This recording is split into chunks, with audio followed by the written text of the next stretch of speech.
Karibu tena, welcome back to our last lap of this effect of misinterpretation of democracy. It has been a subject, in our country, and that is why we are looking at it. Do you think we are misinterpreting, or the country has misinterpreted democracy? Do you think our leaders have done so? And if so, what should be done? And because if we misinterpret democracy, then we are arriving at another thing, and that is maybe bad governorship, or so to speak, or you might be entering into introducing something very bad to our country. We have also realized in the talk that some of us are becoming democracy themselves, such that if he speaks, then that person becomes that democracy. That is wrong. We have also discovered that, and it's important for us, all of us, to be very vigilant and be our brother's keeper. On Monday, we are going to expect the mega. They are calling to mega as if it's something very sweet. They are calling to mega or mother, day to the destiny. Day to the destiny. That's how they put it. Yes. What should we expect on Monday? I wish to keep on reminding the viewers and those who are following the program that we do not belong to any side of political maybe class. And at the same time, we are not speaking for government. Okay. Because if also the government does something that is contrary to what is expected of it, we will also speak. Because that is our duty, that is our responsibility. I'm looking at a situation where, first of all, there is a confusion that is going to be witnessed. Because some people believe, this thing that is called politics has a way of bringing people to a place where they believe that everything their leader says is true. I don't want to call it an addiction, but politics is one of those one of those things that we call the 7 mountains of influence. And whatever happens in the political arena, it has got some impact that can really influence people in a way that if not careful, a disaster can be witnessed. So I'm looking at a situation where everybody, maybe those who are supporting the demonstration and the call of the Azmio, there are those who strongly believe and they are convinced that Monday is an holiday day. Okay? Which we know is not. It isn't. It's not, because we know that there are protocols of announcing a day like if there must be an holiday. And we know which maybe the right channels or maybe the proper offices that are supposed to announce that. So we know that Monday is not an holiday day. But can you imagine when you wake up that Monday and you have a member of that community or maybe that particular group, or let me call it like that, and they belong to this station, and they tell you that today is an holiday, we are not coming to work. You see, personally, I love Honorable Raila Odinga. I voted for him in 2007. Oh yes. I can publicly declare that one. Oh yeah. I love his ideologies. Yes. There are some of the things that he has pushed in the past that, according to me, they were the real issues that really matter, especially in any democratic society. Actually, the wrong thing that the government can do is to ignore the fact that there are issues that are very valid. Among many other issues being the issue of the cost of living. Those are issues that the opposition is raising. So Monday to me is a day like any other day, a working day. Okay, Monday I will wake up. Most of the time Monday is a day of retreat for me. It's where I go back in a place with my laptop or my tablet and I reflect back the week, how the things went down and the world needs to be put in place. And I'm expecting that every other Kenyan should do the same. Every other Kenyan should do the same. Wake up in the morning. If you're a business person, go and open your business. If you're maybe a professional person, you work somewhere, wake up and go on your day-to-day activities as usual. You see, let's not create a mountain out of nothing. Let's not create an issue out of non-existent. Do you think he is using it as a mode, as a mode of demonstration? Kususia sasa, telling them no. Now by assuming that by taking the fact that our leader has said in your holiday, then we will not work. Because he has said, there are those who are going to take advantage of that, and then they will use that one as a model, as in, the situation is not good.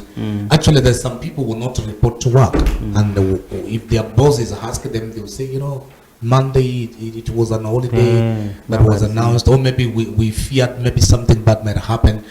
But again, we have to come back and ask ourselves some valid questions.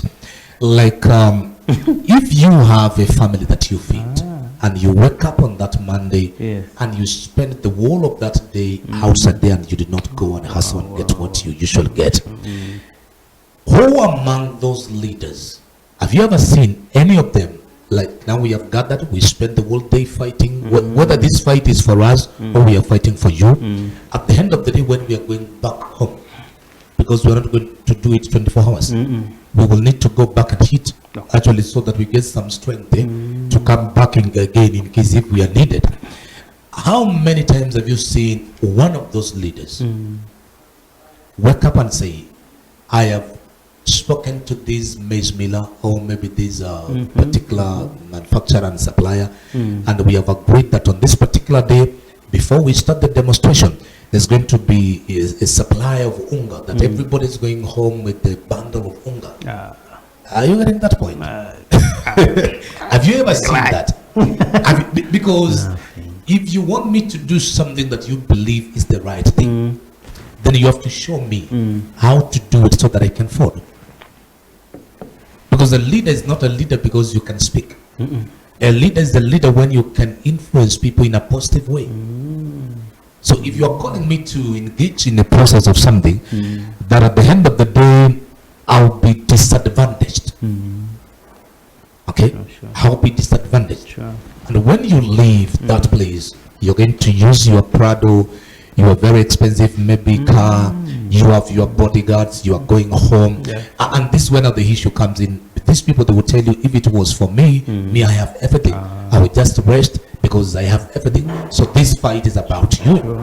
But again, we have to ask ourselves, when we demonstrated in 2007, who became the prime minister? Okay, just one person. It was not the entire community. No, okay? An individual. It was an individual. Yes. When it happened on 2017, the handshake. The handshake happened. Who was called in that handshake? An individual. I don't want to mention the name. So is this the issue of individualistic or the issue of all of us? That's the question that everybody needs to raise. And after looking at that question, then you can answer, and you get the right answer, and you know what to do. Okay. You know what to do. We want to be honest enough. This situation is not a good situation. This direction is not a good direction. It is not. We don't want to witness the bloodshed again. Sure. We don't want to witness those kind of instances where an innocent child will die just because somebody went on the street to push an agenda that can be pushed in another place. That is not what we want to witness.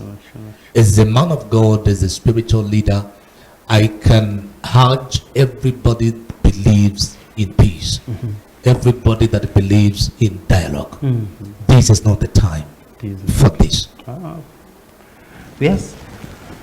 But now we have a country, and you are there as an individual. DCC Church was saying we call on all our members to continue praying for our country. Yes, prayers should work. People should continue praying. And here is a problem, Steve. you are going out to either take care of your shop and your properties. You're not participating in this, in the mandamano schemes. But again, when the looters, when these people start doing what they are doing, and they go to an extent of either destroying or even stoning a police officer. And you know, once GSU, KDF, once a stoner stepped on him, you have triggered something. I'm telling you, his tone is within him, and he loses it, right? So I think, I don't know, up to which extent should we go as a country, and how should we go about it? So that if we must do these things, how should we do it? Must we, You see, we have witnessed several times when a demonstration happens in a place. You know that there is not demonstration that will happen within this area and things remain the same. We cannot lie to ourselves that we are going to have a peaceful demonstration. From where I see it, I don't think that demonstration is something that needs to be considered as a way of solving problem, and especially in a growing economic country like Kenya, where we are still struggling to develop ourselves.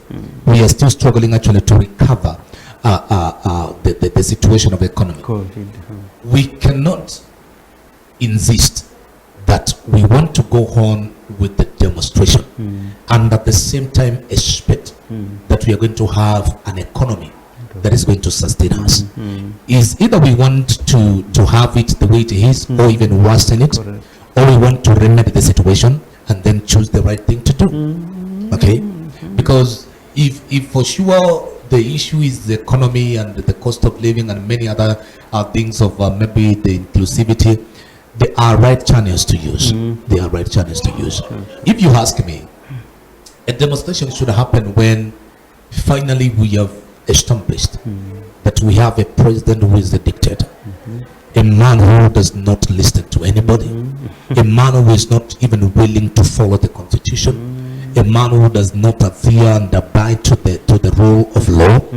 At that point, the citizens are legally allowed to take back, because he's taking back. You know, government, it's a delegated power. Delegated from where? From the people. So at that point now the people have the right legally, constitutionally, to take their power back. You don't even have to motivate them or mobilize them. They have the right to just wake up, and every state and every county and every region decide what to do. And you know, at that point, even the president himself will know that this one cannot be stopped. But as of now, for example, and I'm sorry to say this one, from where I come from, I have not yet witnessed any demonstration, and I'm not expecting it. I'm not sure whether those people are, I know, you know, Honorable Laida Odinga has, you know, supporters across the country everywhere, but I'm not sure whether we are going to have it everywhere. There are some places where people have already moved on, and they are not ready for those kind of direction again. That's great. We are kind of coming to the end of the show. I just want to give you another chance, Apostle Steve. Yes. Please, your parting shot and a final word, because this one, now as we say in court, your words will be used against you. But in this case, you're not going to use it against you for any bad issue, any bad thing. But a word for this Kenyan who has been given, I don't know whether say the spoiled or whatever, that he must appear in the demonstrations, picketing and all that. As you finalize, because now I think our time is I can see our time is not supporting our stay. Let me take this opportunity to thank the Kenyan people for their patience. Things has been tough. That one we agree. And the Kenyans has been so patient, waiting and hoping that something will be done so that we can come back to the normal way of life. And for that, I think Kenyans also deserve